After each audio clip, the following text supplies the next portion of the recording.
Okay, Beth, I've got your letterhead, business card, and envelope up, and I think it was smart to include the envelope. I do. I mean, if you look closely, the envelope's not required. So I think it was a really good idea because it doesn't make sense not to include an envelope in your business stationery. It doesn't. So I got to tell you, I'm just loving the logo. I really love it. Let me just jump right in here so we can see. Now, as far as the business card letterhead and envelope go itself, this is right here. I'm just going to draw a circle around that or a rectangle around that right there is gorgeous. It's so simple. It so heavily communicates exactly what it needs to communicate without leaving any other information. That's true almost. But I want to say a couple of things here. This Let's Talk right here, I would not recommend it. And the reason being, let's go over here.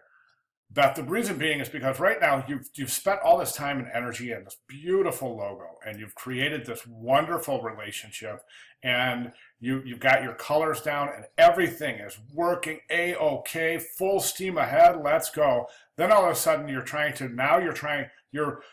basically what's happening is you're diluting your own branding by introducing this Let's Talk and this thought bubble thing. So what you've done is you've created your identity, then you've created another identity to go on top of your identity on your print pieces. It's too diluted. It's a classic example of Hick's Law. Hick's Law states that everything you add to a design takes away from what's already there. So I think by adding Let's Talk, and this is what's becoming memorable.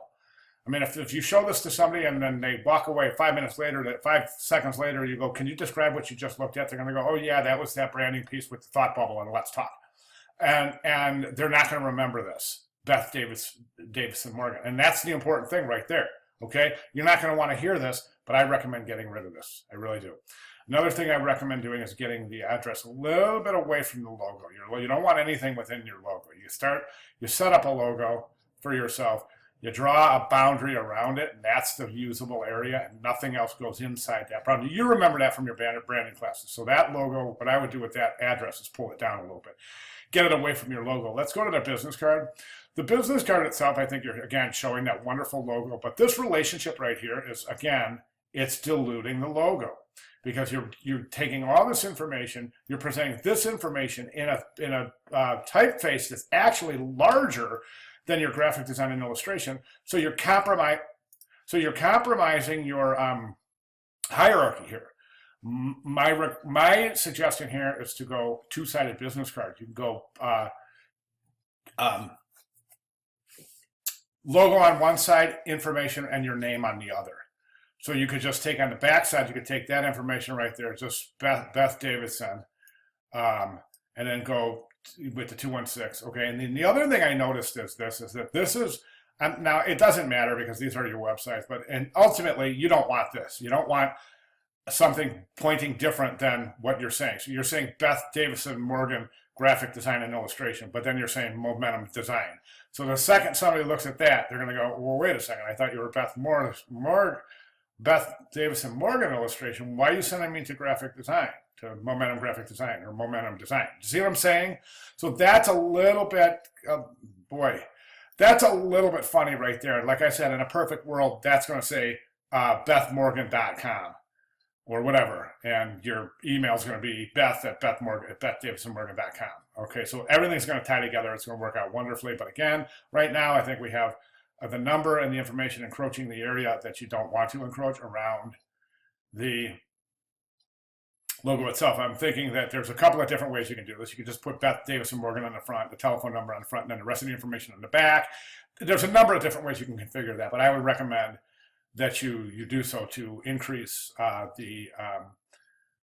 to decrease the fact that this right here, this whole contact information is taking hierarchy away from your logo. Letterhead, business card, envelope. Envelope looks fantastic. I talked about that. Pull that address away. Letterhead. Okay.